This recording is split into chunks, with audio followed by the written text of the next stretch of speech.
Before the weight of silence settled between us, our family home was a vibrant place.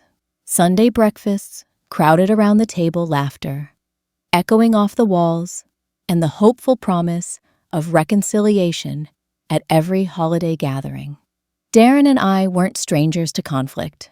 Like many American families, we had our fair share of disagreements. Teenage attitude, clashes, debates over college majors, arguments about living arrangements. But back then, even our fiercest arguments ended with a hug or a phone call the next morning. No grudge lasted more than a few hours, because beneath it all was a steady current of love and mutual respect. Over the years, though, something shifted. Darren grew busy with work, and I found my health slowing me down. Video calls became less frequent. Texts went unanswered. I would send him recipes. I was trying photos of Emily, blowing out birthday candles, articles about the new community center, opening down the street, little nudges meant to say, "I'm here." But his replies dwindled to perfunctory emojis or a "sounds great, Mom." Invitations to dinner or to meet friends were met with "maybe next week," until maybe turned into "let me check my schedule," and eventually nothing at all. It wasn't a single fight that cast the longest shadow. It was the accumulation of small absences. He missed my surgery follow-up. He didn't show up for parent-teacher conferences when Emily was struggling with math. I remember the sting of sitting in a folding chair in the school gymnasium, watching other parents cheer as their children performed, while I hovered at the edge of the crowd, hoping to catch Darren's eye. But he never came. Each missed appointment, each canceled plan, became another brick in a wall I didn't know how to dismantle. In America, there's a certain pride we take in independence and self-reliance.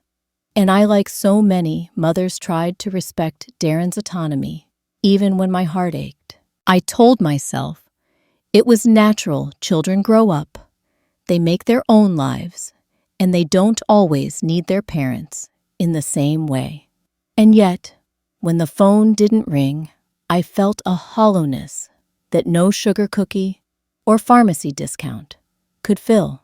It was sometime in late autumn, while I was folding laundry and listening for the door, that I realized our relationship had become a series of missed connections.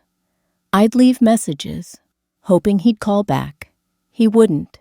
He'd text on my birthday, but only to ask for help setting up a streaming device. The veneer of civility remained polite, greetings occasional, "Thanks, Mom," but the intimacy, the warmth, had quietly evaporated. I often wondered, was I too needy? Had I been overprotective when he was young? Did I push too hard with my advice about saving money, about eating healthier, about spending more time with the family? In many American households, the line between caring and controlling can blur, especially for mothers who see their children as extensions of themselves. I questioned every word I'd ever spoken, every well-meaning text I'd sent, searching for the moment I lost him. At therapy one afternoon, my counselor, Dr. Matthews, handed me a sheet titled Intergenerational Communication Patterns. There it was, in stark print: conflict avoidance often leads to emotional distancing. He suggested that by never directly addressing the growing tension, by always deflecting with jokes or superficial discussions, I had allowed the distance to grow unchecked. The doctor's observation hurt more than any missed phone call. I realized I had been skating on the surface of our issues, never diving deep enough to address the real pain on both sides. That autumn evening, as the leaves turned gold and the world outside my window cooled for winter, I made a decision. I would stop waiting for him to come to me. I would reach out, not with passive texts, but with an honest letter. I poured my heart out, admitting my mistakes, that I sometimes pushed too hard, that I missed him, that I worried he thought I didn't trust his judgment. I mailed it with trembling hands, imagining him reading my words and understanding that beneath the frustration was a mother who simply wanted to belong in her son's life. Days passed. The letter sat in his mailbox, and I patched up the expectation in my heart with small tasks, grocery shopping, tending to my garden, volunteering at the literacy center. But each morning, I checked the mailbox. My pulse quickened. When nothing arrived, the ache returned.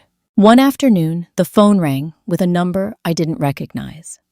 I answered, and it was a survey about my health insurance. My chest sank. Almost a year had gone by since Darren's last real conversation with me.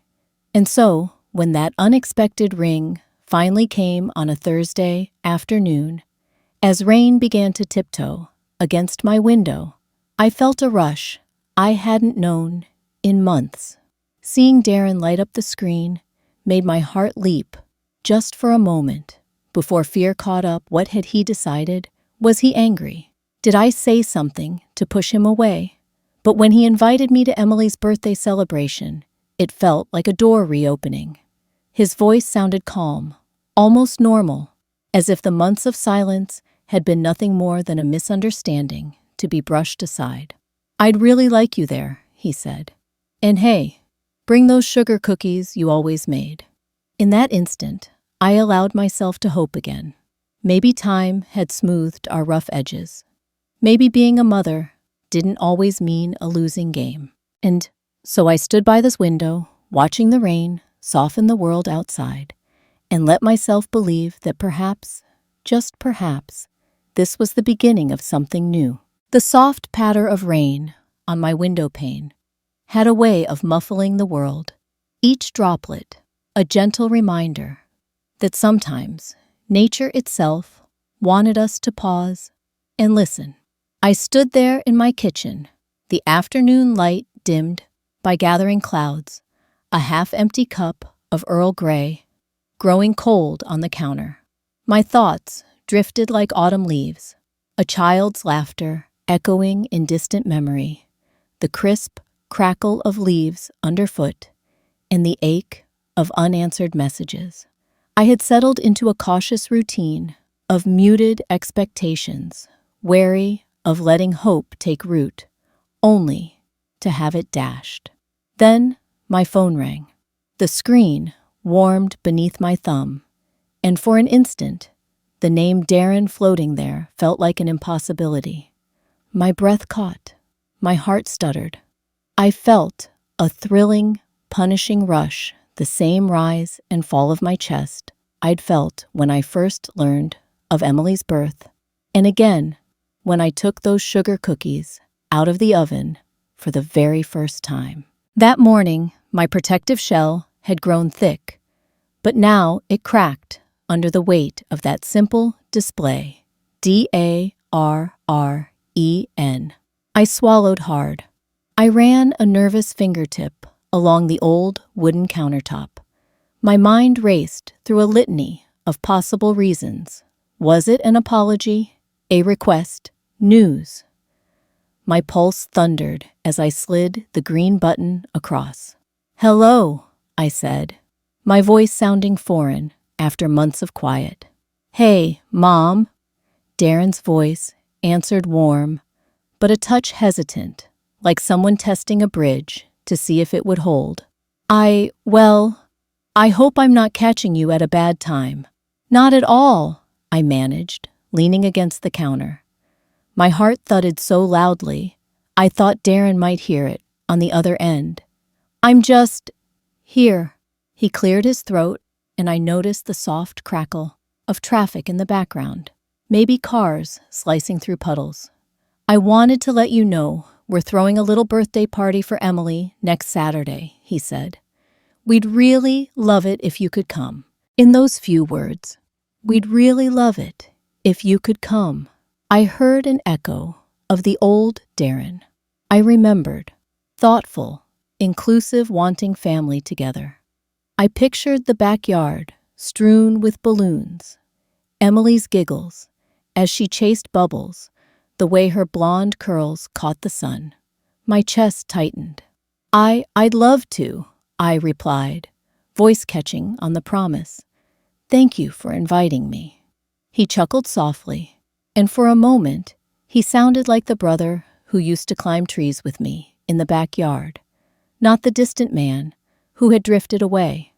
And hey, he added lightly, I was thinking you could bring those sugar cookies you used to make. You know, the ones with the cracked edges and cinnamon glaze. I closed my eyes, letting the memory bloom, how the glaze would pool in each fissure, how my grandson Emily would sneak one warm from the sheet cinnamon, dusting her little fingers. That sweet, nostalgic rush almost brought tears. I'll bake a fresh batch, I said, smiling, despite the lump in my throat. Just for her. Perfect, Darren replied. And I'm sorry I haven't been around much. I know it's been a while. His apology was soft, unembellished, no grand declarations, no excuses, just a quiet acknowledgement of absence. In that moment, I felt the old warmth flood back in, as though months of silence had been nothing more than a winter's nap before spring's first crocus. It's okay, I said, surprising myself with the steadiness in my tone. I understand you've been busy. We talked for a few more minutes. He updated me on Emily's new preschool activities. I told him about my volunteer shift at the literacy center. The conversation flowed with the ease of a well-worn path. At its close, he said, I'll pick you up around 10 on Saturday. We can go together. Sounds wonderful, I said. Dinner that evening felt lighter. I set the table for one, but couldn't resist lighting a single candle, its dancing flame a small celebration of reconnection. Afterward, I unpacked my suitcase from the closet, the navy dress I reserved for special occasions, the hand-knitted scarf I spun for Emily's first winter, the framed photograph of Darren with braces that I would tuck into my purse for courage. Each item became more than a piece of clothing or a trinket. It was a token of hope, a talisman against the fear of being left behind again. That night, I barely slept. My mind fluttered between excitement and apprehension. What if Darren changed his mind? What if I woke up to another day of silence? Yet beneath the anxiety lay something I hadn't felt in months' anticipation. I pictured Emily's smile, the sight of ribbons and streamers fluttering in the breeze. For the first time in a long time, I had something genuine to look forward to. Morning arrived with a pale wash of sunlight. I brewed a cup of chamomile tea, savoring the steam's warmth. Outside, the rain had stopped, leaving the world slick and shining. I dressed slowly, savoring every stitch of fabric, every tug of the scarf around my neck. I left my apartment, an old building, with battered steps and a door that always protested, 2 hours before our meeting time, because I wanted to arrive early. I wanted to give myself that moment of confidence, the comfort of knowing I'd arrived on my own, 2 feet fully present. My heart pounded as I approached Darren's SUV, parked idly on the street, where he said he'd meet me. He sat behind the wheel, the engine off, windows down. When I appeared, he gave me a small, almost shy smile, like a man greeting a friend after years apart. I felt the ache of distance and the thrill of reunion coiled together in my chest. "Good morning," I said, sliding into the passenger seat. "Morning, Mom," he replied, reaching into the back for my suitcase. His hands were steady, but in his eyes, I saw a flicker of uncertainty about whether I would trust him again. I laid my hand over his as he handed me the suitcase. "Are we all set?" he asked. "Yes," I said, trying to infuse my tone with the faith I so wanted to feel. "I'm ready." He started the engine, and as we pulled away, I watched the familiar streets slip past. The gentle hum of the tires on wet pavement felt like a new beginning. The morning air, fresh and cool, filled the car. We drove through neighborhoods I once walked, every day, each house a silent witness to life's unfolding stories. In the back seat, my suitcase stood like a silent companion, holding both my belongings and my hopes. I glanced at Darren, who was focused on the road, his jaw clenched with concentration. I turned back to the window, viewed children heading to school with backpacks slung over shoulders, joggers passing by with determined strides, neighbors greeting each other across hedges. Life was in motion all around me. For a moment, memory and present merged. I recalled afternoons driving Darren to soccer practice, his cheeks flushed with exertion, his laughter ringing out as he recounted the game's highlights.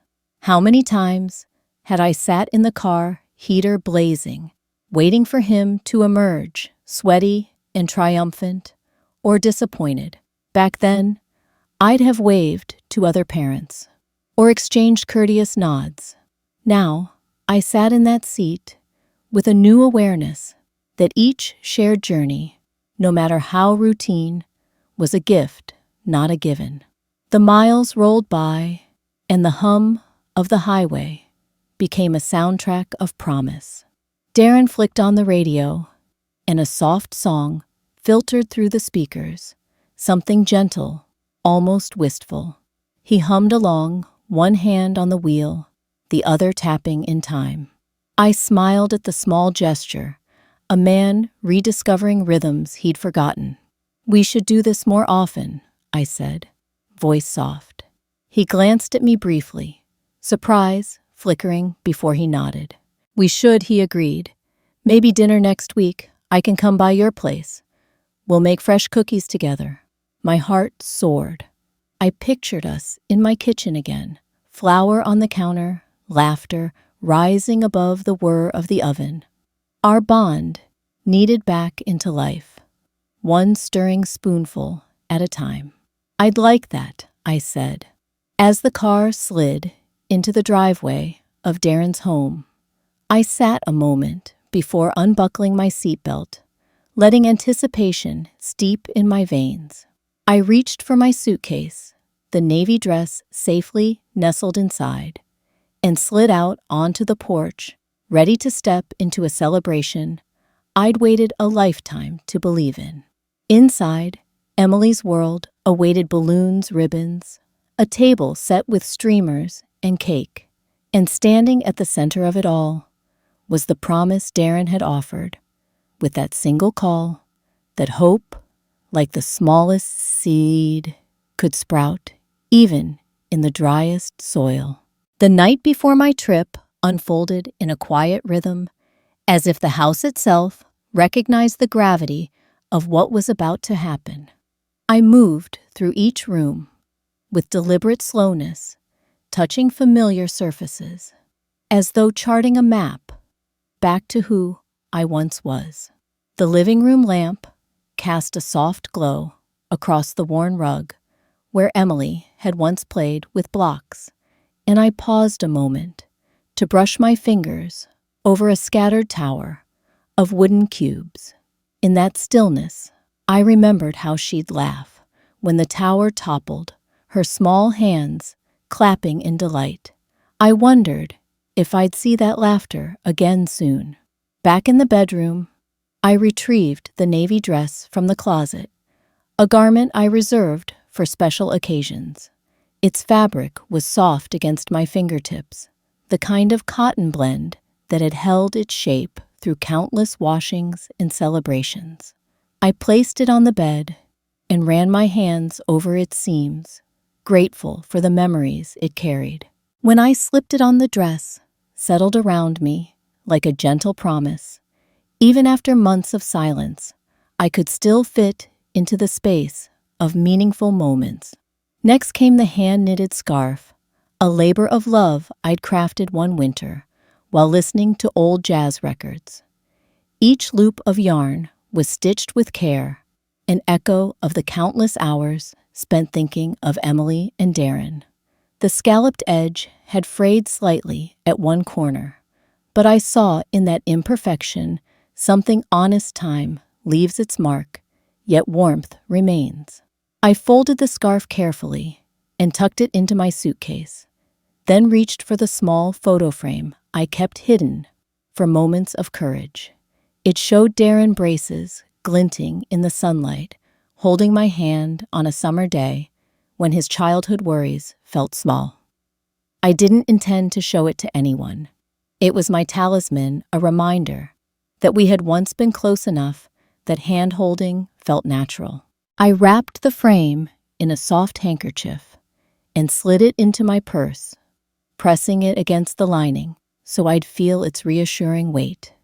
As I packed, I noticed the clock tick toward midnight. The bedroom was hushed, except for its steady rhythm, a reminder that time moved whether I was ready or not. I paused and closed my eyes, letting the stillness settle around me. I thought of all the nights I'd lain awake, fretting over the years out of sync with Darren, and I realized this time I slept under the same roof as the hope I carried. That small comfort felt revolutionary. Downstairs in the kitchen, I opened the fridge with a softer touch than usual, as though trying to coax it into offering more than groceries. The shelves held the usual staples: milk, eggs, a container of leftover stew, and half a dozen oranges. I closed the door gently, mindful of its usual hum. In the living room, I watered the spider plant that thrived in the corner, its long green leaves trembling under the stream. The water caught the dim light, glinting like glass. I took my time, letting each drop soak into the soil, imagining that this small act mirrored my own need to nurture faith in what might come.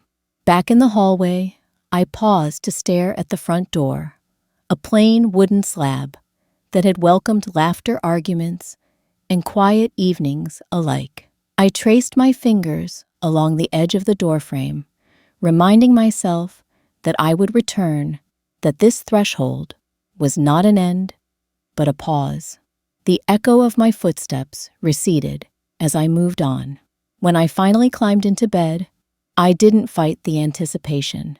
Instead, I let it lull me into a gentle half-sleep.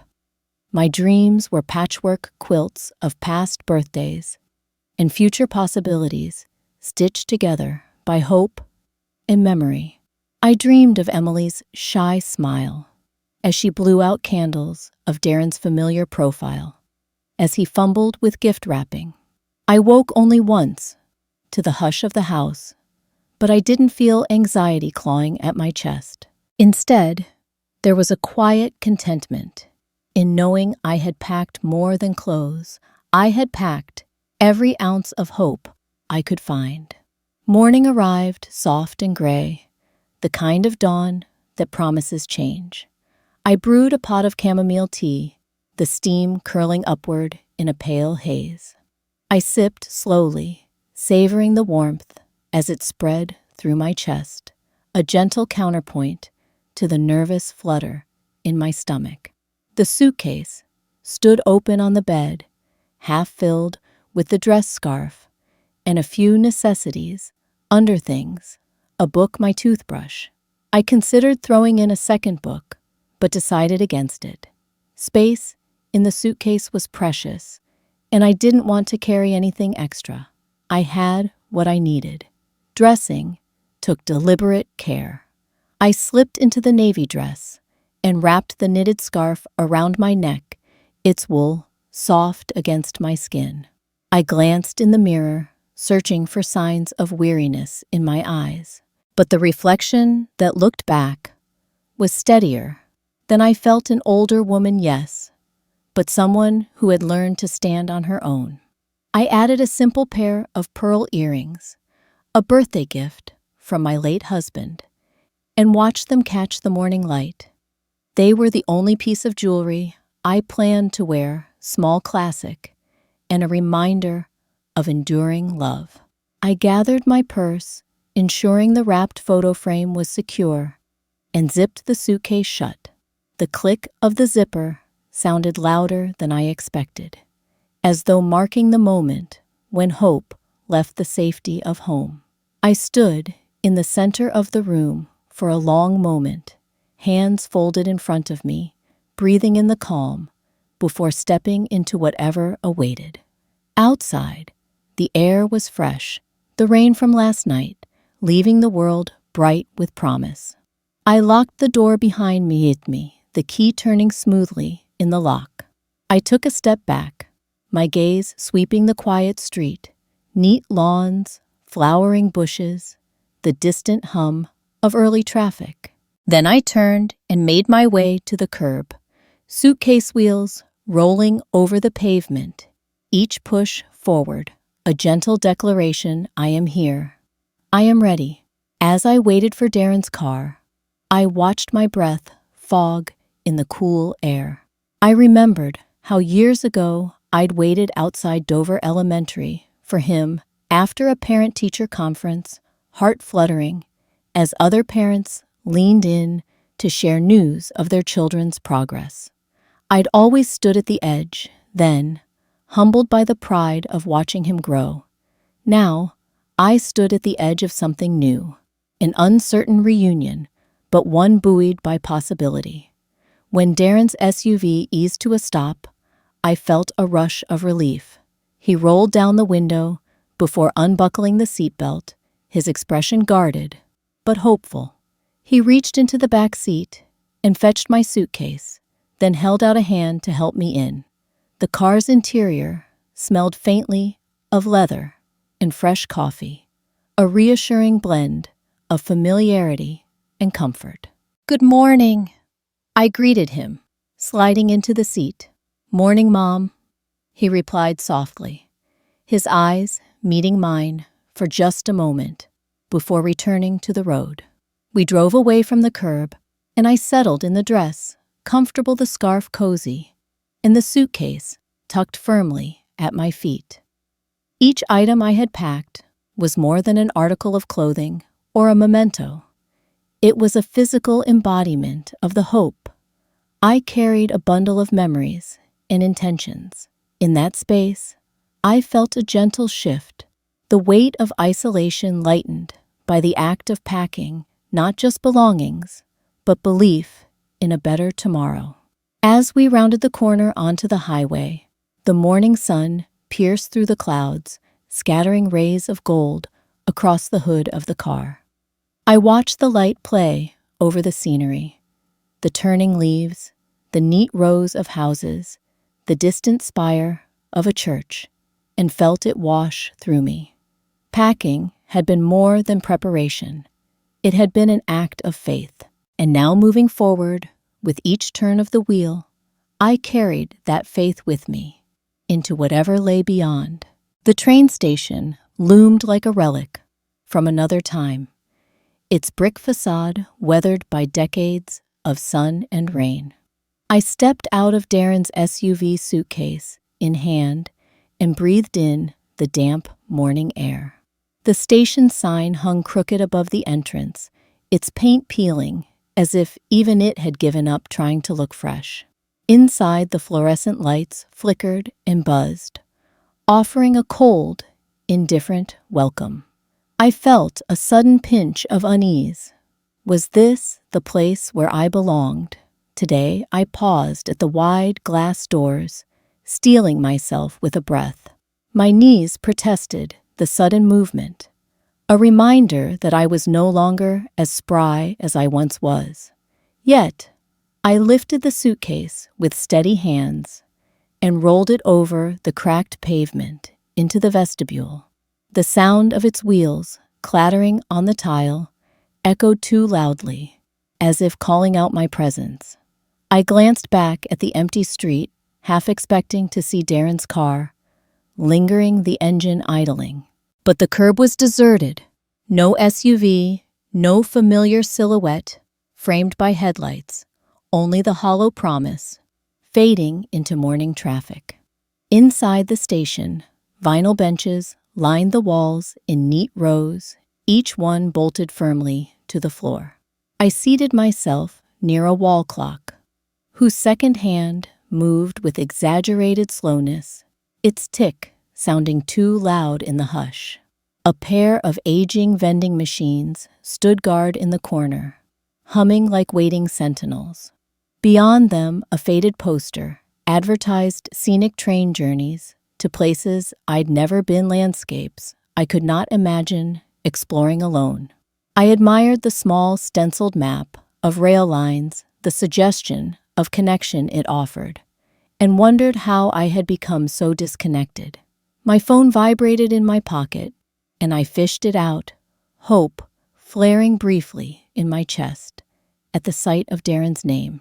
I tapped it quickly, once, twice, but the screen displayed only no network.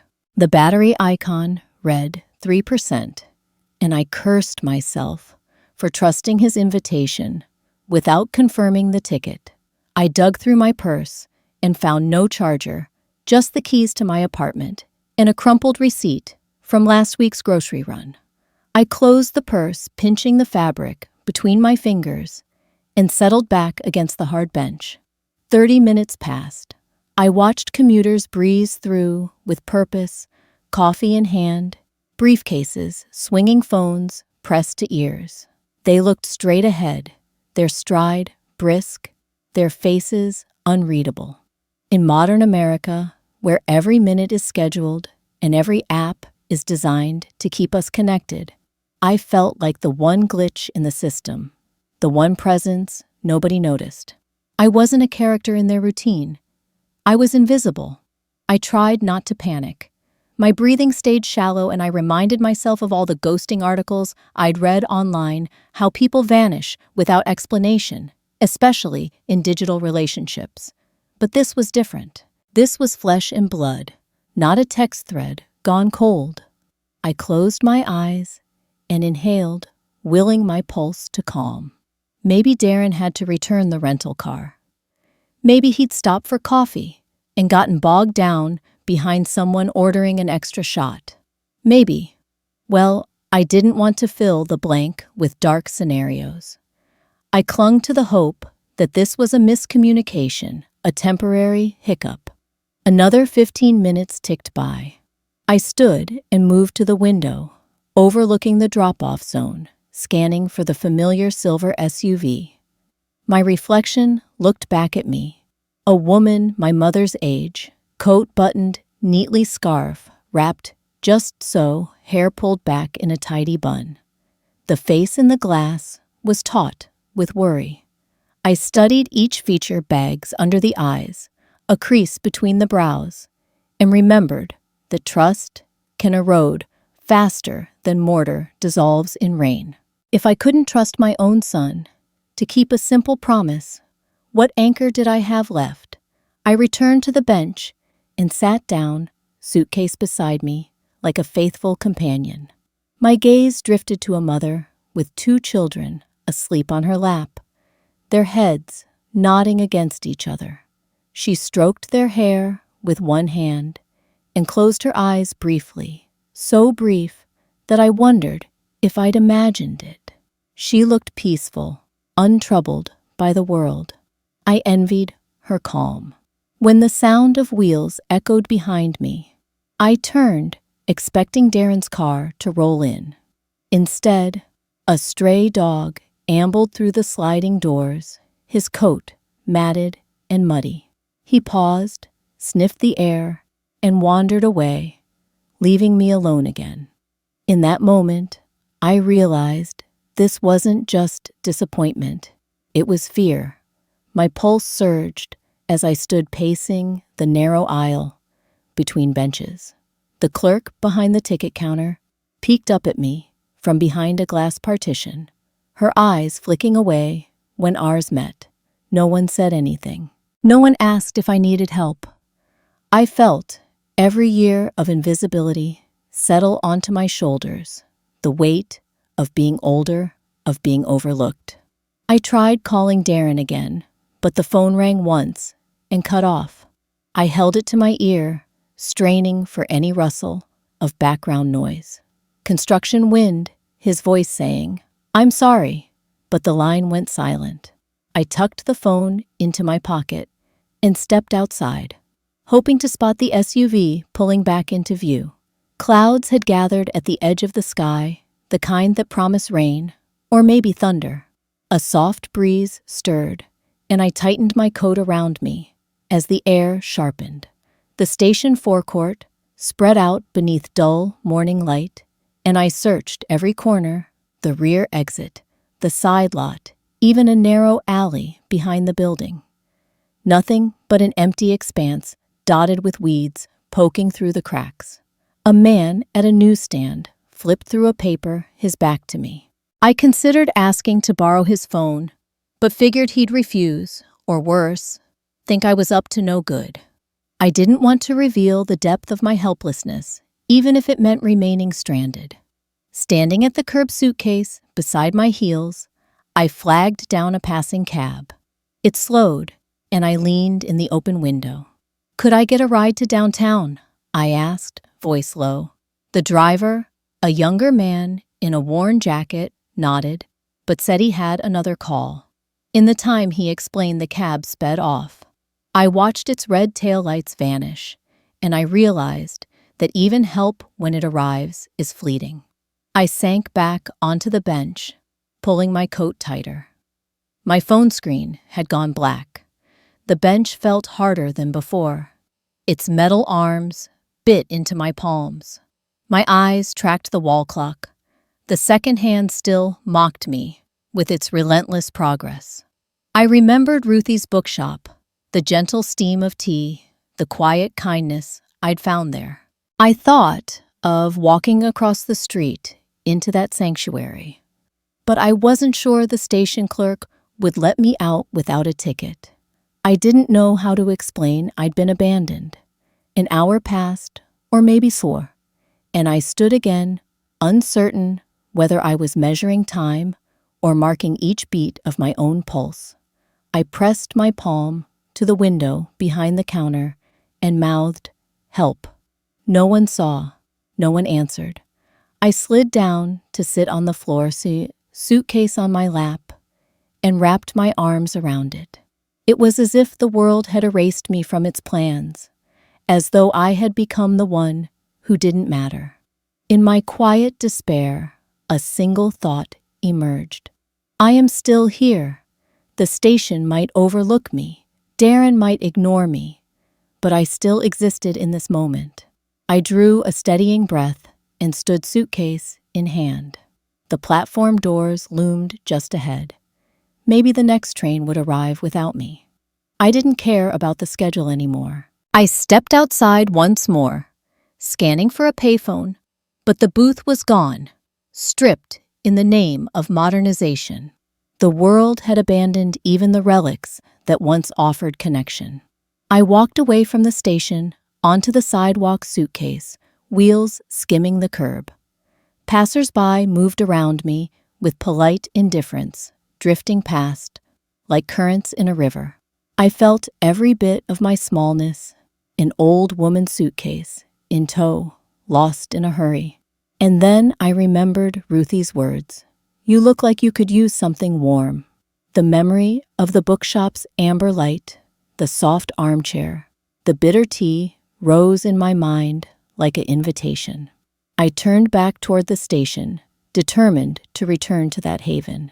Strangers might ignore me here, but kindness existed if I could only seek it. I lifted my suitcase and crossed the street, each step a choice, to claim my own safety, to refuse invisibility. At the corner, I saw her, a woman about my age, denim jacket at the collar, kind eyes that studied me without judgment. She carried a steaming cup, the aroma of tea unmistakable as it drifted across the pavement. She nodded, and without a word extended it toward me. In that moment, I understood what safety felt like, not in the promise of a son's word, but in the quiet solidarity of a stranger's gesture. I took the cup from her, warmed my hands around it, and allowed myself to breathe. The station loomed behind us, indifferent and hollow, but here on this rain-slicked curb, with tea in hand, I felt anchored. I had been abandoned, yes, but I was still deserving of care. And in that truth, I found the scattered pieces of trust. I could begin to rebuild, starting not with Darren, but with the one person she had always known would never let me down myself. I clutched the warm cup of tea like a lifeline, feeling its heat radiate into my chilled fingers. The stranger, Ruthie, as she'd later introduce herself, led me across the slick pavement and through the heavy glass door of her bookshop. The bell above the door jingled softly, as if offering a gentle welcome to anyone seeking refuge. Inside, the air was thick with the comforting scent of aged paper and something faintly sweet, like overbrewed tea and dust, mingled together. I realized I'd been holding my breath, and now, in that hush, I exhaled at last. Ruthie motioned toward an armchair by the front window, the cushions threadbare but inviting. Sunlight filtered through the rain-streaked glass, casting mottled patterns on the floor. She placed my tea on a small side table and suggested I sit while she tended to the kettle in back. I sank into the chair, its springs sighing in relief at a newcomer's weight, and wrapped both hands around the cup, savoring the bitterness that clung to my tongue. In that moment, nothing else mattered but this simple act of care. The shop itself was a patchwork of mismatched furniture and overflowing shelves. A ladder leaned against one wall, its wood darker than the floorboards, leading up to a loft where paperbacks slumbered in cardboard boxes. Titles ranged from detective novels to vintage poetry collections, each spine cracked and lovingly worn. A sign over the counter read, "Ask me anything, but only if you want to." It was neither invitation nor demand, but an open door to connection. I watched Ruthie move behind the counter, her slow, deliberate steps echoing on the creaky floor. She poured boiling water from the electric kettle into chipped ceramic mugs and set them on a tray, steam spiraling upward like ghostly ribbons. I realized she had no pressing reason to help me. She didn't know my name, my story, or my pain. Yet here she was, offering warmth and space without judgment. This kind of unbidden generosity isn't rare, yet we often overlook it. In community psychology, there's a phenomenon called the helper's high, where small acts of kindness release endorphins, benefiting both giver and receiver. Ruthie, at 70-odd years old, had likely experienced decades of this silent reward, keeping her business open even after customers dwindled out of a sense of rootedness. Her bookshop wasn't just a store. It was her way of knitting herself into the neighborhood's fabric, offering a sanctuary for those in need of quiet solace. As I sipped the tea, I glanced around and noticed a lone wall calendar marking the date, September 14th. It reminded me that life carried on outside my personal turmoil: birthdays, book clubs, local author readings. These community rhythms had continued whether I was fully present or not. I realized that in withdrawing into worry, I'd severed myself not only from Darren, but from the world beyond my apartment. Here, in Ruthie's shop, I sensed the faint threads of reconnection. After a while, Ruthie approached, carrying an open copy of To Kill a Mockingbird, its pages yellowed and soft, She placed it gently on my lap. "Here," she said, her voice a low rumble, like distant thunder. "You don't have to read it. Just hold it. Let its weight remind you that stories can live in our hands even when ours feel empty." I traced the embossed letters on the cover, recalling how that novel once taught me about empathy and moral courage. Atticus Finch's quiet dignity in the face of injustice had felt like a beacon during my own youthful uncertainties. Now, decades later, the book in my hands felt more than literature. It felt like a talisman against despair. "I used to teach 4th grade," Ruthie said, leaning against the counter. "But I closed the school district's program when budgets got tight. This shop, it's all I have now. It's not much, but it's mine. And if someone needs a place to breathe well, I can't say no." Her words drifted through me like the steam rising from my cup. I thought of all the programs I'd supported, from a distance donations to the community center, volunteering writing tutors, but never opened myself fully to the people behind them. I'd been content to write checks believing that monetary help was enough. Yet here was Ruthie extending herself in both time and spirit, reminding me that generosity isn't measured only in dollars. We sat together in silence, the kind that settles comfortably rather than stings. Outside, the rain eased into a steady drizzle, and I heard droplets pattering against the window pane. A mother and child drifted past the shop, peering in at titles stacked like building blocks.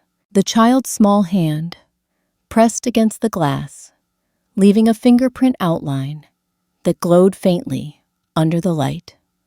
I watched them disappear around the corner, and when the door jingled again, I looked up.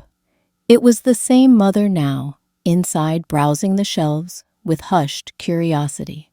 Ruthie nodded knowingly. "People come and go," she said, "but kindness stays." She fetched another mug of tea and slid it across the table toward me. "On the house," she added, "for the trouble you've had today." I smiled, my voice catching. "Thank you truly."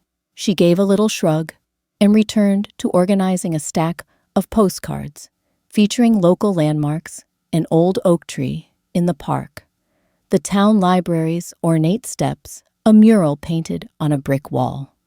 Each card looked worn, as though they'd been handled by dozens of hands, eager to send a piece of their home to someone else.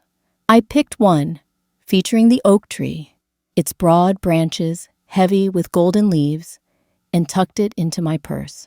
It was a small keepsake, a reminder that the world held beauty outside the walls of my living room. Later, as I prepared to leave, Ruthie slipped a small slip of paper into my hand. On it were scrawled the address and hours of a local senior center offering free drop-in lunches and legal advice clinics. "If you ever need company or help with paperwork," she said, "they're good people." She paused, then added, "You don't have to do this alone." How often had I carried my burdens quietly, fearing that asking for help would be burdensome, a sign of weakness rather than humanity.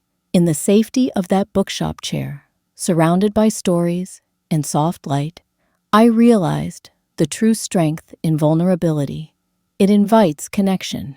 Ruthie's shop was a microcosm of what any community could be, a network of small kindnesses woven into resilience. I left the bookshop with my heart a touch lighter. The storm had subsided, leaving the sky a pale wash of blue. The sidewalk shone under the late-day sun, and my cup of tea was empty, but my spirit felt replenished. As I walked back toward the station, this time, with a plan to catch a bus or hail a cab, I carried more than a suitcase and a photo frame. I carried the gift of unexpected kindness, the knowledge that community existed beyond my front door. That evening, back in my apartment, I placed the oak tree postcard on the kitchen counter next to my mug collection.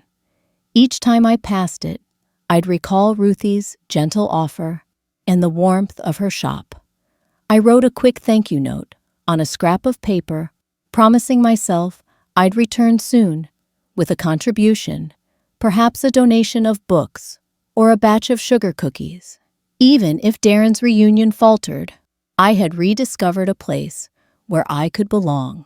In the days that followed, I visited the senior center Ruthie recommended. I met other neighbors facing their own challenges, widows dealing with medical bills, veterans seeking new purpose, immigrants learning English. We exchanged stories in that communal lunchroom, laughter blending with the clatter of dishes. I helped one woman fill out forms for her property taxes. She thanked me with a hug that left my heart full. These encounters didn't erase my pain, but they reminded me that healing often blooms in shared experience. Each act of kindness I received or extended became a thread in a tapestry richer than any I could weave alone. And so, while Darren's promises still hung in the soft light of possibility, I no longer felt adrift. I had anchored myself to something real, the compassionate network of a community that recognized my worth, unlooked for and unearned.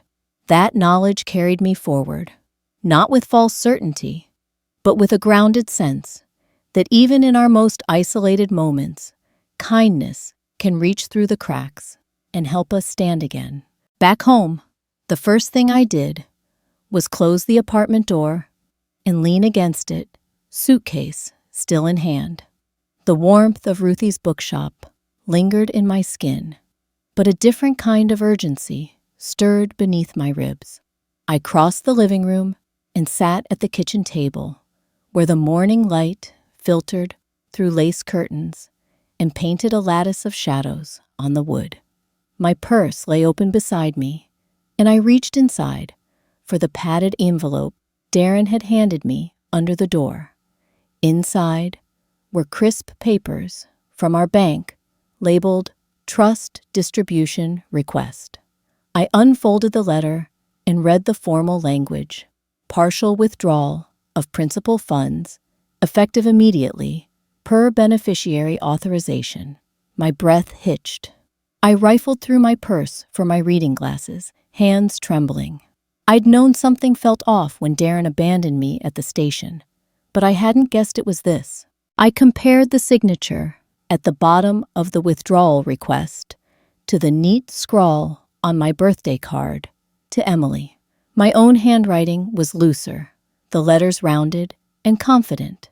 The name on this form leaned sharply to the right, the loops too narrow.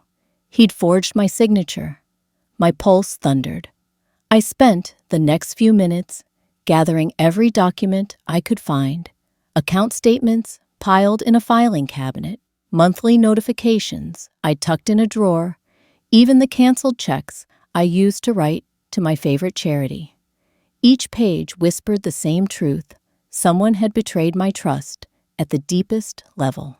In America, elder financial abuse is a growing crisis. According to AARP, seniors lose an estimated $2.9 billion annually to scams, fraud, and exploitation, often at the hands of family members or caregivers. It's a form of betrayal that erodes not only savings, but a person's sense of security. I felt that erosion happening in my chest, but beneath the shock, a resolve coiled. I would not let him take what my late husband had entrusted to me. The trust fund my husband set up was straightforward on paper. As primary trustee, I had the authority to approve distributions. Darren and Emily were listed as future beneficiaries. There was a built-in safeguard: any withdrawal required my written consent and independent verification of my mental competency if challenged. That clause existed because my husband's own mother had fallen victim to coercion in her final years. He insisted on the extra protection to keep family from turning a safety net into a noose. I sat at the table, spreading documents around me, like pieces of a puzzle. The forged withdrawal form, a bank letter acknowledging receipt of my authorization, and a recent statement showing missing funds. I found a small note from the bank, tucked between statements, "Please retain for your records." It now felt like a silent witness to Darren's scheme. My hands shook as I reached for the phone to call Kendrick, the attorney who drafted the trust. His office was in the city, but he picked up on the second ring his voice measured. I told him what I'd found and sent scans of the documents via secure email. Kendrick asked clarifying questions, dates, amounts, signatures, and confirmed what I feared: the forged letter constituted not just breach of trust, but attempted fraud. The bank, once alerted, could freeze distributions immediately. Armed with that knowledge, I went back to the filing cabinet and retrieved the original trust documents. I traced the signatures, read the amendment my husband had added 6 months before his passing, and found the paragraph stating that any attempt to coerce or falsify authorization would result in an immediate freeze, with reinstatement only possible by unanimous vote of designated advisors, both of whom were deceased. The clause was my shield, the key to reclaiming control. But knowledge alone wasn't enough. I needed to prevent this kind of abuse from happening again, to me and to others. In the days that followed, I began to learn more about the broader issue of elder financial exploitation. Regular account monitoring. Financial planners recommend reviewing bank and investment statements at least monthly. Automating alerts for large withdrawals can catch unauthorized transactions. I set up email notifications for any transaction over $500 and scheduled weekly check-ins with my online banking portal. Third-party oversight. Many trusts allow for co-trustees or independent auditors. Had I named a trusted friend or professional as a secondary trustee, we could have had immediate oversight. For others, organizations like the National Association of Unclaimed Property Administrators can help track assets if something goes awry. Legal safeguards. My husband's inclusion of a competency verification clause was a crucial deterrent. Others can require periodic medical assessments by independent professionals or stipulate that any change in fiduciary status must be reviewed by a court. Clear communication. Families often avoid discussing money. A study by the Consumer Financial Protection Bureau found that open conversations about finances can reduce the risk of covert manipulation. I reached out to Emily's father's sister, my daughter-in-law's mother, to explain the situation and involve her as a confidant. Transparency became my ally. Education and resources. I contacted the local area agency on aging, which offers workshops on fraud prevention. They connected me with a senior financial safety program, and I volunteered to speak to small groups about my experience. Sharing my story transformed my pain into purpose. As I implemented these measures, I felt the power of prevention taking shape. Each alert set up, each form amended, each conversation held was a stitch in a net that would catch any future attempt to ensnare me. I was no longer a passive cargo. I was the captain of my own vessel. On a crisp weekday morning, I returned to Kendrick's office. He had prepared the paperwork to freeze the trust account and to notify the bank of the forged signature. We discussed filing a formal complaint with the state banking regulator, a small step toward accountability. The bank would contact Darren, but the funds would remain protected until the investigation concluded. Listening to Kendrick's calm, methodical plan, I felt the tension drain from my shoulders. Back in my apartment that afternoon, I sat at the dining table, surrounded by financial statements and legal documents. The sun shone warmly through the window, but I barely noticed it. Instead, I focused on the words I would read aloud to the bank in my name as the primary trustee. Hereby revoke all prior authorizations for the partial withdrawal requested on date. This revocation is in accordance with Section 5.2 of the husband's name family trust, citing unauthorized signature and breach of fiduciary duty. Each syllable felt like reclamation. After I faxed the notice and emailed Kendrick to confirm, I closed the laptop and leaned back in my chair. The room felt both solemn and hopeful. My financial future, once threatened by betrayal, now lay firmly within my grasp. But beyond my own security, I grasped a larger lesson. Safeguarding our elders requires both legal mechanisms and communal vigilance. That evening, I brewed a cup of chamomile tea, my unofficial ritual for moments of triumph and reflection. I sat by the window, watching shadows lengthen across the street. In the quiet, I thought of Ruthie's gentle kindness, the senior center's bustling lunchroom, and Kendrick's measured counsel. Each doorway of support had led me to this moment, recognizing abuse, taking action, and fortifying myself against future harm. I realized that elder financial abuse often thrives in silence and shame. Victims feel embarrassed or afraid to speak up, fearing they'll be deemed incompetent or burdensome. But by breaking the silence, by asking for help, by learning the signs, and by empowering ourselves with legal safeguards, we reclaim not only our assets, but our dignity. The next morning, I logged into my online bank account and saw the frozen status on the trust distribution. No unauthorized withdrawals, no further threats.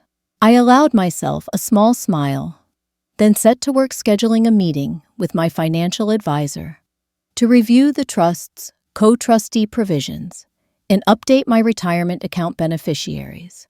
Forward momentum felt sweet. And so, while the sting of betrayal lingered, it no longer defined me. I had uncovered the mechanism of deception and built layers of prevention, legal clauses, digital alerts, community resources, around what mattered most.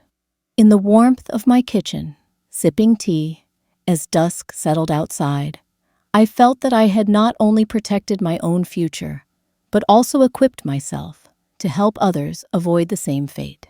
The morning light filtered through my lace curtains, casting delicate patterns on the kitchen table, strewn with envelopes, checkbook, and stamps. The trust freeze and legal actions had given me back the control of my finances. That much knew. But my heart still felt heavy with all I'd lost. I realized then that reclaiming my life would require more than court orders and bank freezes. It would call for everyday actions to rebuild confidence. I needed to prove, above all to myself, that I was more than a victim. I picked up my checkbook and flipped it open. The first name that caught my eye was the local literacy group where I volunteered years ago. I wrote a small donation, just enough to cover the cost of new workbooks. My pen scratched across the page, each letter deliberate. Pay to the Order of Literacy. For all $50, I let the check sit for a moment before tearing it free. The act felt symbolic. I was giving back to a cause that had once given me purpose, reminding myself of the skills and compassion I still possessed. In behavioral therapy, there's a principle called behavioral activation, which suggests that taking meaningful actions, even when motivation is low, can help lift mood and rebuild agency. I could feel that truth in the tip of my pen. Next, I addressed a check to my heating company to prepay the winter maintenance plan. Our New England winters could be brutal, and I hated the idea of waking up in a frozen apartment because I'd let bills slip. Writing the check more than the amount owed, I felt a surge of practical self-care. It was a small safeguard, but it spoke of foresight and self-respect. I deserved to be warm and taken care of. As I signed, I paused, thinking of the contrast between these actions and the betrayal I'd experienced. In the past, I might have let these tasks linger, a low-priority chore buried beneath worry. But now, I craved momentum. Each check represented a promise, kept to myself, that I could manage my affairs with clarity and calm. The final check was to the retirement fund I'd neglected. When Darren began handling more of my mail, I found myself deferring these updates, assuming he'd take care of them. Now, as I wrote out the check, I felt a flash of indignation. No one else would secure my future. I underlined the date twice for emphasis and tucked the check into an envelope stamped urgent. With all 3 letters sealed, I walked to the post office, the crisp air filling my lungs. The sun glanced off the pavement, and I felt grounded, each step a testament to my renewed determination. I slipped the envelopes into the outgoing slot and watched them sail into the chute, my small embassies of self-empowerment on their way. Back home, I turned to the next task, updating my daily routines. For months, I'd withdrawn into my apartment, skirting around the pain. My calendar, once peppered with volunteer meetings and book club dates, had been reduced to doctor's appointments and grocery runs. I dug out last year's planner and scanned the empty pages. It struck me, I needed more than preventive checks. I needed connections, responsibilities that extended beyond my kitchen table. I scribbled in the margins: Monday, attend senior exercise class at community center. Wednesday, call cousin Maria for a chat. Friday, read an article and post a comment in online book forum. I printed the list in neat block letters and taped it to the fridge. By giving myself small, concrete commitments, I was setting a pace that would keep me moving forward. That afternoon, I called Maria. We hadn't spoken in months, not because of a fight, but sheer inertia. When she answered, her voice rang with surprise and delight. "Mom, it's so good to hear from you." I confessed I'd been distant. She listened without judgment, offering her own updates, her new knitting group, her grandson's soccer games, a recipe for lemon-thyme chicken she'd perfected. We laughed and commiserated about aging knees, about misplacing reading glasses, and by the end of the call, I felt lighter. The connection reminded me that family ties could be nurturing, not just complicated. On Wednesday, I showed up at the senior exercise class, heart fluttering, as I pushed through the doors of the community center. The bright gym echoed with upbeat music and the shuffling of sneakers. I joined a circle of neighbors. Some I recognized, many I didn't, as we followed the instructor's gentle stretches and light cardio. My muscles, stiff from weeks of sedentary days, protested at first, but by the end, I felt my posture straighten and a flush warm my cheeks. On the drive home, I realized how little I'd moved my body in the months of anxiety and how vital it was to reclaim that simple joy of physical strength. By Friday, I was ready to nourish my mind. I brewed a pot of green tea and logged into my favorite online book forum. I clicked on a discussion about a debut novel, exploring family dynamics, my wheelhouse. I typed a thoughtful comment about the protagonist's journey, referencing passages that resonated with me. Within minutes, others replied, sparking a friendly debate. Contributing intellectually reminded me that my voice still mattered, that I had insights to share, and perspectives worth hearing. That weekend, I treated myself to a guided workshop at the local library, How to Spot Financial Scams, Targeting Seniors. I sat among a dozen others, notebooks open, jotting down red flags, unsolicited offers, pressure tactics, requests for personal information, and resources to report fraud. The facilitator handed out printouts from the Federal Trade Commission and encouraged us to practice role-playing phone calls. I volunteered, and my own polished no offered a small triumph over past vulnerability. Walking home with the packet of materials tucked under my arm, I felt a compounding confidence.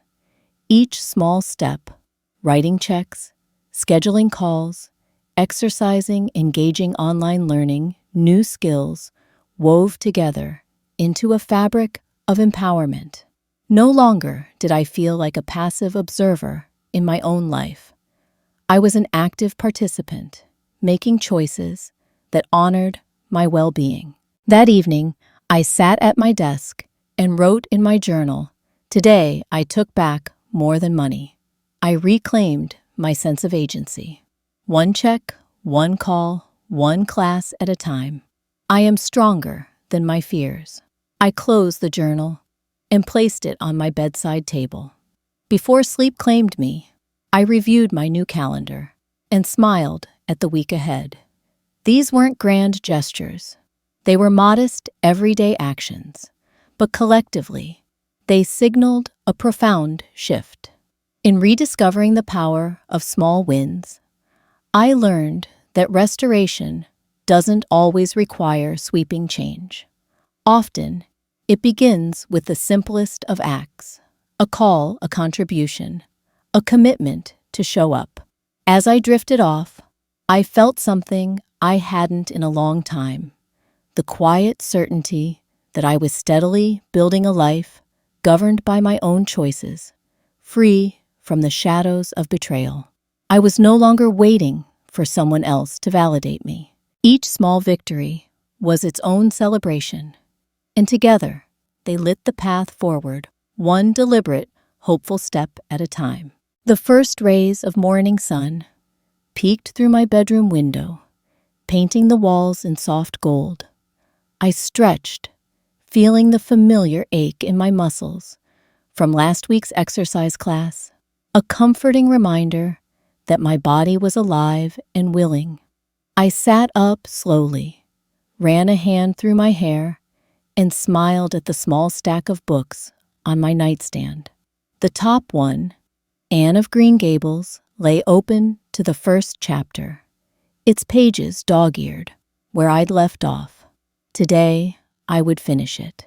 After dressing in comfortable slacks and a pale blue blouse, I made my way to the kitchen. Outside, the neighborhood stirred to life. Mail trucks rattled along the street.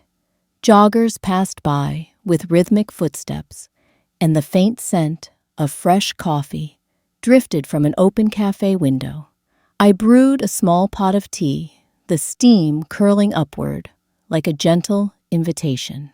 As the kettle whistled, I reached for a handful of basil from the windowsill planter, its leaves curled and vibrant. Chopping basil was a ritual I'd rediscovered recently, a reminder of life's small pleasures. I decided on a simple lunch tomato basil tartine. Toasted, whole grain bread, slices of ripe, tomato crumbled, goat cheese, and basil leaves drizzled with olive oil. The preparation was rhythmic, spreading, cheese layering, tomato slices, sprinkling basil, each step soothing, deliberate. By the time I sat at the table, the tartine was a small masterpiece of color and fragrance. I savored each bite, letting the flavors anchor me in the present moment. With lunch complete, I gathered my paperback and slipped it into my tote bag, along with a lightweight shawl. It was time to return to Ruthie's bookshop, a place that had offered me sanctuary when I felt most unmoored. I locked the apartment door behind me and walked down the tree-lined sidewalk, the air fresh with early spring blossoms. The bell above the shop's door jingled cheerfully as I stepped inside. Ruthie looked up from the counter, her face lighting in recognition. "Back so soon?" she asked, her voice warm as ever. "I needed to finish my chapter," I said, setting the book down on a small reading table near the window. "And I thought you might have another tea." "Of course." She bustled to the kettle without question. The steam soon filled the cozy space again, and I settled into the same armchair, leaning back and closing my eyes for a moment. Here, amid shelves of stories, I felt both small and infinite, my own narrative woven into the larger tapestry of human experience. I opened Anne of Green Gables and began to read where I'd last paused. Anne's vivid imagination and unquenchable optimism resonated deeply, reminding me that even after hardship, it's possible to embrace wonder. Each turn of the page felt like a gentle nudge, encouraging me to see beauty in ordinary days.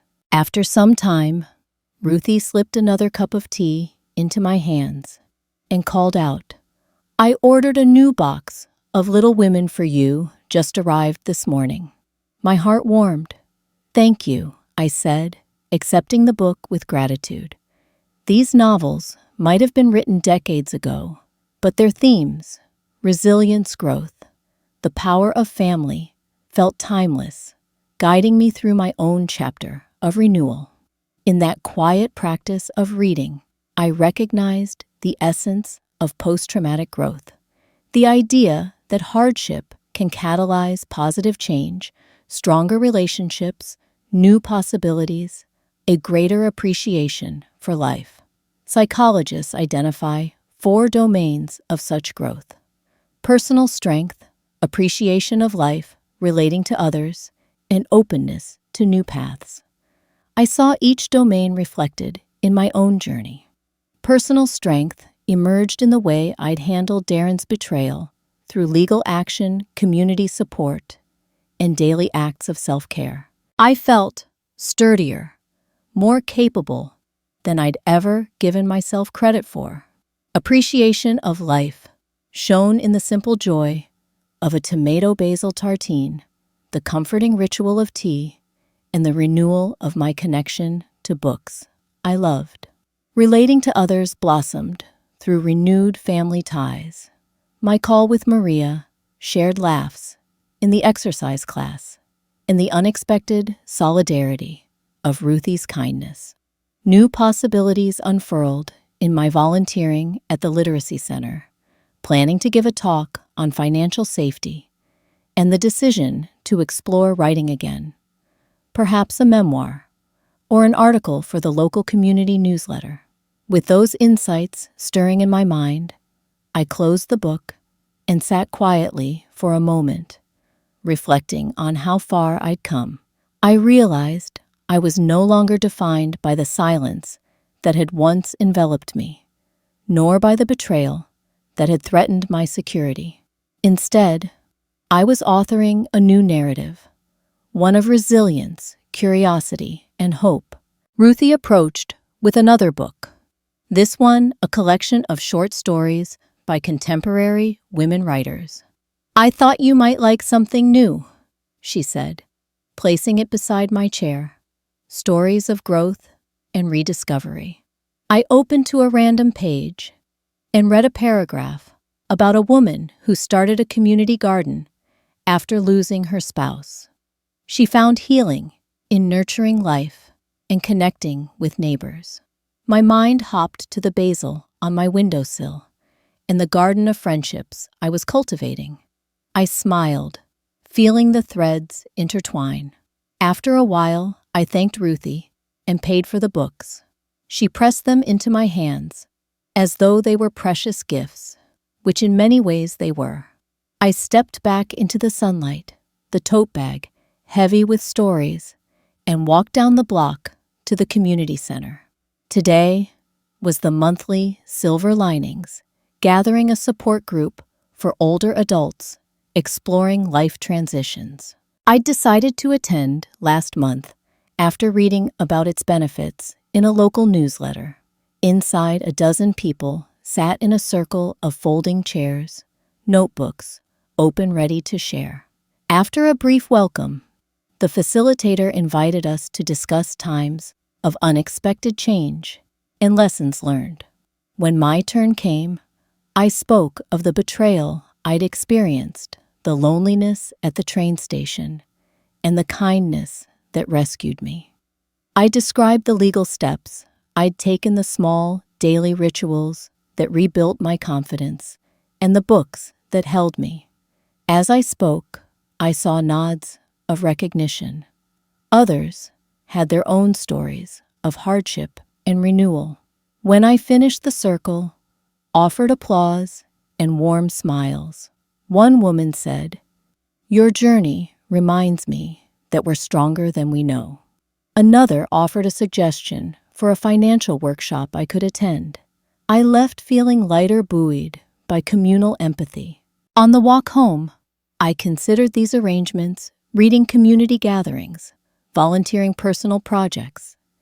Each day offered a mosaic of activities that nourished different aspects of my being: body, mind, spirit, and community. I realized that growth wasn't a single moment of triumph, but a layered process woven from many small threads. That evening, I returned to my kitchen table with a journal and pen.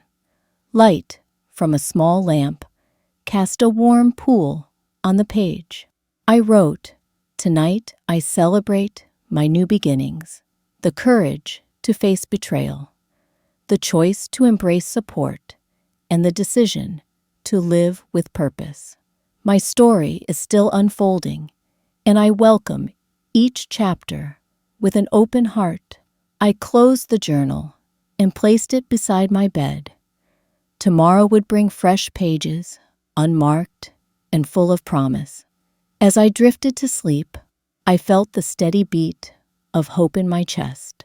Healing had begun not in the grand gestures, but in everyday moments: the taste of tea, the turn of a page, the kindness of a stranger, the solidarity of a shared circle.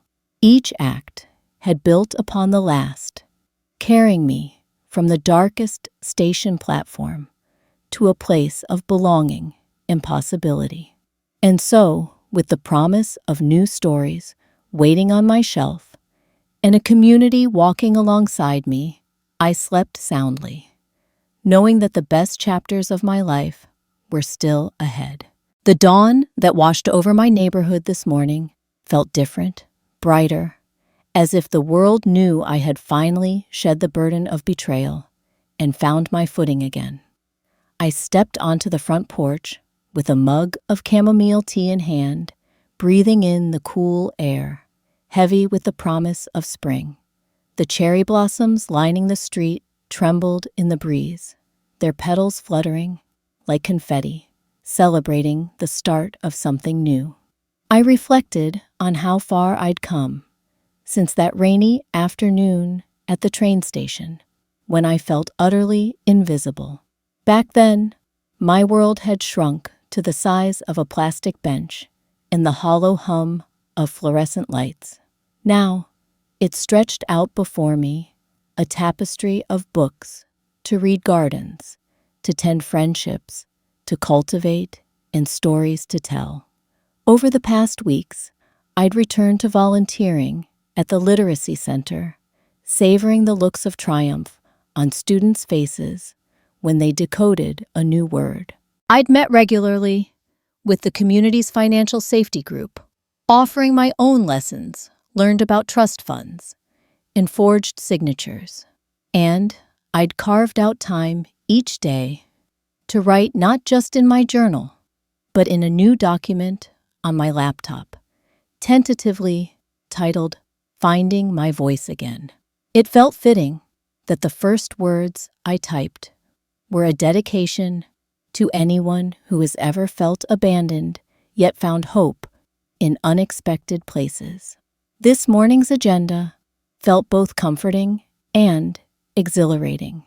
First, I planned to stop by the neighborhood bakery, where I'd promised to drop off a batch of sugar cookies for the Women's Book Club luncheon, an event I helped organize at Ruthie's suggestion. While the aroma of fresh bread and cinnamon buns greeted me at the door, I placed the cookies on the counter and exchanged warm greetings with the baker, whose grandchildren I occasionally babysat. Her eyes lit up when she saw the cookies. "Emily would love these," she said. I nodded, savoring the connection between past and present. The same cookies that once symbolized my yearning for family now symbolized my place in a wider community. Next, I walked to the park bench that once bore the weight of my sorrow. It sat beneath the old oak tree, its wooden slats warmed by the morning sun. I'd brought along the finished draft of my first essay, a reflection on the power of small acts of kindness, intending to read it aloud to any passerby. I unfolded the paper, cleared my throat, and began. We often think healing demands grand gestures, breakthroughs in therapy, sweeping apologies, monumental life changes. Yet, I found my restoration not in one climactic moment, but in tiny ripples of compassion. A stranger's cup of tea, an attorney's calm counsel, a writer's page turned, a jogger paused mid-stride, a student from the literacy center stopped her afternoon walk, and even a curious squirrel quieted on a nearby branch. As I read, the oak's leaves shimmered above me, and I realized the essay wasn't just for others, it was for me, a reminder of the journey I'd traveled. Afterward, the student approached and asked if she could read next. She shared her own story of overcoming self-doubt to learn English, her voice steady and clear. We exchanged applause, and I felt the sweet reciprocity of shared vulnerability. My story had become a stage for others to stand upon. That afternoon, I met with Emily in her backyard, a modest gathering of family and friends, celebrating her soccer team's end-of-season party. I watched her run across the field, trailing laughter, and dust her curls, bouncing as she chased a kick that veered wildly. When she saw me, her face broke into a grin so wide it reached her eyes. She came over and wrapped me in a hug, her arms small but certain. "Grandma," she said, "thanks for the cookies." I tousled her hair and realized that while Darren's invitation had brought me here, it was Emily's presence that anchored me in joy. We sat on the grass with sandwiches and lemonade, and I listened as Emily recounted her goals for next season, her friends chattering beside us. I felt a calm confidence in my role, not as a passive observer or sideline trustee, but as an active participant in her life. I could support her dreams, share stories of resilience, and teach her that kindness, both given and received, was among life's greatest treasures. Later that week, I attended my first in-person writing workshop at the local library. The room hummed with quiet energy, a dozen aspiring writers sharing prompts and encouragement. I read the opening of my essay, Ripple Kindness, and received thoughtful feedback suggestions to weave in more dialogue, to sharpen the sensory details of that first rainy afternoon. As I took notes, I felt the familiar thrill of creation, the sense that words like seeds could grow into something beautiful if nurtured with care. On the drive home, I stopped to photograph a sunset that painted the sky in molten oranges and purples. I texted the image to Ruthie, who responded immediately with a string of heart emojis, reminding me that beauty, like gratitude, multiplies when shared. At home, I printed the photo and taped it above my desk, a daily prompt to seek wonder in the ordinary. That evening, I settled in my armchair with a cup of tea and my journal. I wrote, "I have learned that reclaiming one's life is a process of collecting moments, the warmth of a teacup, the weight of a folded essay, the echo of applause under an oak tree. Each moment builds upon the last, creating a mosaic more vibrant than any single tile." I closed the journal and gazed around my cozy living room, bookshelves lined with new and old treasures, photographs capturing milestones and quiet afternoons, a single framed oak leaf Ruthie had pressed for me months ago. In that space, I felt both rooted and free, a woman who had weathered storms and emerged with arms open to whatever came next. Looking forward, I made plans a weekend trip to visit my cousin in Vermont, where we'd hike forest trails, a guest post for the community newsletter about identifying elder financial scams, a promise to call Darren with boundaries firmly in place, not to rekindle old wounds, but to state clearly that our relationship would move forward only on terms of trust and respect. I felt no anger, just the steady calm of someone who knows her worth. As I turned out the light and prepared for sleep, I felt a deep gratitude for the kindnesses received and for the strength I discovered within myself. My story was no longer one of silence or abandonment, but of connection, purpose, and the enduring power of small acts to change the course of an entire life. Tomorrow the cherry blossoms will still be there, ready to scatter their petals at the slightest breeze. And so will I, ready to greet each petal of possibility, to catch it gently and weave it into the tapestry I continue to create, a tapestry of compassion, resilience, and the simple magic of being seen. I drifted to sleep with a peaceful heart, knowing that this new chapter, written by courage and kindness, was only the beginning of all the beautiful pages yet to come.